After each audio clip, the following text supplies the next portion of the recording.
ಎಲ್ಲರಿಗೂ ಶಾಂಭವಿ ವ್ಲಾಗ್ಸ್ಗೆ ಸ್ವಾಗತ ಸುಸ್ವಾಗತ. ನಾವಿವತ್ತು ಎಲೆಕೋಸನ್ನ ಬಳಸಿ ಯಾವ ರೀತಿ ಚಟ್ನಿ ಮಾಡೋದು ಅಂತ ನೋಡ್ಕೊಂಬರೋಣ. ಹೌದು, ಎಲೆಕೋಸಿಂದ ತುಂಬ ರುಚಿಯಾದ ಚಟ್ನಿ ಮಾಡ್ಬೋದು. ನಾವು ಇದರಲ್ಲಿ ಪ್ಯಾನ್ಗೆ ಫಸ್ಟ್ ಎಣ್ಣೆ ಹಾಕ್ಕೊಳ್ತಾ ಇದ್ದೀವಿ. ಎಣ್ಣೆ ಕಾದ ನಂತರ 1 ಸ್ಪೂನಷ್ಟು ಕಡಲೆಬೇಳೆ ಹಾಕಿದ್ದೀವಿ. 1 ಸ್ಪೂನಷ್ಟು ಉದ್ದಿನಬೇಳೆ ಹಾಕಿ ಚೆನ್ನಾಗಿ ಗೋಲ್ಡನ್ ಬ್ರೌನ್ ಬರೋವರೆಗೂ ಫ್ರೈ ಮಾಡ್ಕೊಳ್ಳೋಣ. ಈ ಚಟ್ನಿ ಚಪಾತಿ, ರೊಟ್ಟಿ ಹಾಗೆ ಬಿಸಿ ಅನ್ನದ ಜೊತೆಗೆ ಕೂಡ ತುಪ್ಪ ಹಾಕ್ಕೊಂಡು ತಿಂದರೆ ತುಂಬಾ ರುಚಿಯಾಗಿರುತ್ತೆ. ಒಮ್ಮೆ ಟ್ರೈ ಮಾಡಿ, ಖಂಡಿತ ಇಷ್ಟ ಆಗುತ್ತೆ ಎಲ್ರಿಗೂ. ಈಗ ಚೆನ್ನಾಗಿ ಕಡಲೆಬೇಳೆ ಉದ್ದಿನಬೇಳೆ ಫ್ರೈ ಆಗಿದೆ. ಈ ಟೈಮಲ್ಲೇ ಇದಕ್ಕೆ 1/4 ಸ್ಪೂನಷ್ಟು ಸಾಸಿವೆ ಹಾಕಿದ್ದೀನಿ, ಅರ್ಧ ಸ್ಪೂನಷ್ಟು ಜೀರಿಗೆ, ಅರ್ಧ ಸ್ಪೂನಷ್ಟು ಸ್ವಲ್ಪ ಮೆಂತ್ಯ ಕಾಳು ತೊಗೊಂಡಿದ್ದೀವಿ. ಎಲ್ಲೆಲ್ಲ ನೀವು ಮೆಂತ್ಯ ಕಾಳು ಉಪಯೋಗಿಸಿ ಅಡುಗೆ ಮಾಡ್ತೀರೋ ಆ ಅಡುಗೆನ ಅವಾಗವಾಗ ಮಾಡ್ತಾಯಿರಿ. ಅದು ಮೆಂತ್ಯ ಕಾಳು ತುಂಬಾ ಆರೋಗ್ಯಕ್ಕೆ ಒಳ್ಳೆಯದು. ಈಗ ಈ ಎಲ್ಲ ಪದಾರ್ಥಗಳನ್ನು ಚೆನ್ನಾಗಿ ಫ್ರೈ ಮಾಡ್ಕೊಳ್ಳೋಣ.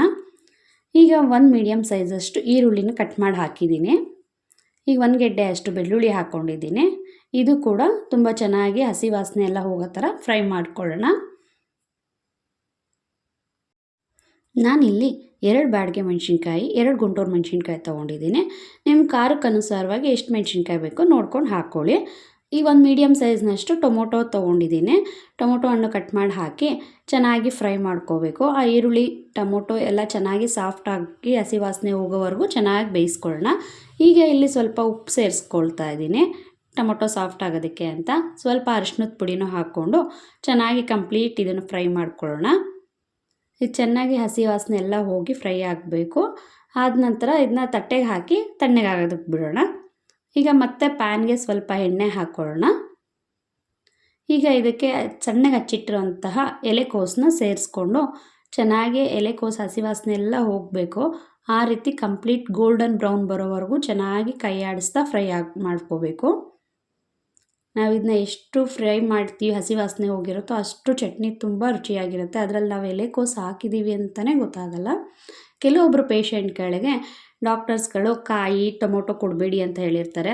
ಅಂಥವ್ರಿಗೆ ಚಟ್ನಿ ತಿಂದೆ ದೋಸೆ ಚಪಾತಿ ರೊಟ್ಟಿ ಎಲ್ಲ ತಿನ್ನೋಕ್ಕಾಗಲ್ವಲ್ಲ, ಆ ಟೈಮಲ್ಲಿ ನಾವು ಎಲೆಕೋಸಿಂದ ಈ ರೀತಿ ರುಚಿಯಾದ ಚಟ್ನಿ ಮಾಡಿಕೊಟ್ರೆ ಅವ್ರ ಬಾಯಿಗೂ ರುಚಿ ಸಿಗುತ್ತೆ, ಹಾಗೆ ಅವ್ರ ಆರೋಗ್ಯಕ್ಕೂ ಯಾವುದೇ ಥರ ತೊಂದರೆ ಆಗಲ್ಲ. ನಾವಿಲ್ಲಿ ನೆಕ್ಸ್ಟ್ ಹುಣಸೆಹಣ್ಣು ಕೂಡ ಹಾಕಿದ್ದೀವಿ. ಟೊಮೊಟೊ ಬದಲು ಅಲ್ಲಿ ಹುಣಸೆಹಣ್ಣು ಸ್ವಲ್ಪ ಹೆಚ್ಚಿಗೆ ಹಾಕ್ಕೊಂಡ್ರೆ ಸಾಕು. ಹಾಗೆ ಆಯಿಲ್ ಕೂಡ ಅಷ್ಟೇ, ನಾವು ಫ್ರೈ ಮಾಡೋದಕ್ಕೆಲ್ಲ ಆಯಿಲ್ ಹಾಕ್ತೆ, ಹಾಗೆ ಡ್ರೈ ಫ್ರೈ ಕೂಡ ಮಾಡಿ ಕೊಡ್ಬೋದು ಪೇಷಂಟ್ಗಳಿಗೆ. ಈಗ ಎಲೆಕೋಸನ್ನ ತುಂಬಾ ಗೋಲ್ಡನ್ ಬ್ರೌನ್ ಬರೋ ಅಷ್ಟು ಚೆನ್ನಾಗಿ ಫ್ರೈ ಮಾಡ್ಕೊಂಡಿದ್ದೀವಿ. ಅದನ್ನು ಕೂಡ ತಣ್ಣಗಾಗಕ್ಕೆ ಬಿಟ್ಕೊಳ್ಳೋಣ. ಈಗ ಒಂದು ಮಿಕ್ಸರ್ ಜಾರ್ಗೆ ತಣ್ಣಗಾಗಿರೋಂತಹ ಎಲೆಕೋಸನ್ನ ಹಾಕ್ಕೊಂಡು ಮೊದಲೇ ಫ್ರೈ ಮಾಡಿಟ್ಟಿದ್ದಂತಹ ಈರುಳ್ಳಿ ಟೊಮೊಟೊ ಕಾಳುಗಳೆಲ್ಲ ಫ್ರೈ ಮಾಡಿದ್ವಲ್ಲ ಅದನ್ನು ಕೂಡ ತಣ್ಣಗಾಗಿದೆ. ಈಗ ಅದನ್ನು ಇದಕ್ಕೆ ಸೇರಿಸ್ಕೊಂಡು ಇದಕ್ಕೆ ಗಟ್ಟಿಯಾಗೆ ನುಣ್ಣಗೆ ರುಬ್ಕೋಬೇಕು. ತುಂಬ ಜಾಸ್ತಿ ತೆಳು ಮಾಡೋಕ್ಕೆ ಹೋಗಬೇಡಿ, ಎಷ್ಟು ಸಾಧ್ಯ ಅಷ್ಟು ಗಟ್ಟಿಗೆ ಮಾಡ್ಕೊಳ್ಳೋಣ. ಸ್ವಲ್ಪ ಹುಣಸೆಹಣ್ಣು ಹಾಕ್ಕೊಂಡಿದ್ದೀನಿ. ರುಚಿಗೆ ಎಷ್ಟು ಬೇಕು ಅಷ್ಟು ರುಚಿಗೆ ತಕ್ಕಷ್ಟು ಉಪ್ಪು ಸೇರಿಸ್ಕೊಳ್ಳೋಣ. ಹಾಗೆ ಒಂದು ಸ್ವಲ್ಪ ಬೆಲ್ಲ ಹಾಕ್ಕೊಳ್ತಾ ಇದ್ದೀನಿ. ಉಪ್ಪು ಹುಳಿ ಖಾರ ಸಿಹಿ ಎಲ್ಲ ಮಿಕ್ಸ್ ಇರುತ್ತೆ, ತುಂಬಾ ಟೇಸ್ಟಿಯಾಗಿರುತ್ತೆ. ಸ್ವಲ್ಪ ನೀರು ಸೇರಿಸ್ಕೊಂಡು ನುಣ್ಣಗೆ ರುಬ್ಕೊಳ್ತಾ ಇದ್ದೀವಿ. ಈಗ ಈಗ ರುಬ್ಬಿರೋ ಮಸಾಲೆಗೆ ಸ್ವಲ್ಪ ಒಂದು ಒಗ್ಗರಣೆ ಕೊಡೋಣ. ಸ್ವಲ್ಪ ಎಣ್ಣೆ ಹಾಕಿ ಸಾಸಿವೆ ಹಾಕ್ಕೊಳ್ಳೋಣ. ಸಾಸಿವೆ ಸಿಡಿದ ನಂತರ ಅದಕ್ಕೆ ಸ್ವಲ್ಪ ಒಗ್ಗರಣೆಗೆ ಹಿಂಗೆ ಹಾಕ್ಕೊಳ್ಳೋಣ.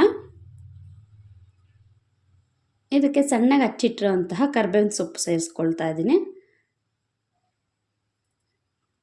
ಈಗ ಒಗ್ಗರಣೆ ರೆಡಿಯಾಗಿದೆ.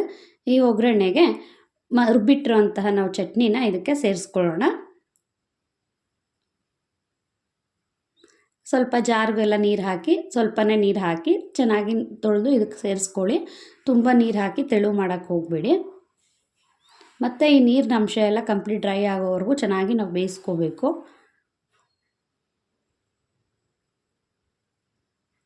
ಮತ್ತು ಯಾಕೆಂದರೆ ಇನ್ನೂ ಸ್ವಲ್ಪ ಕೆಲವೊಂದು ಹಸಿ ವಾಸನೆ ಇರುತ್ತಲ್ಲ, ಆ ಕಂಪ್ಲೀಟ್ ಎಲ್ಲ ಹಸಿ ವಾಸನೆಯೂ ಇವಾಗ ಇದರಲ್ಲಿ ಹೊರ್ಟೋಗ್ಬಿಟ್ಟಿರುತ್ತೆ.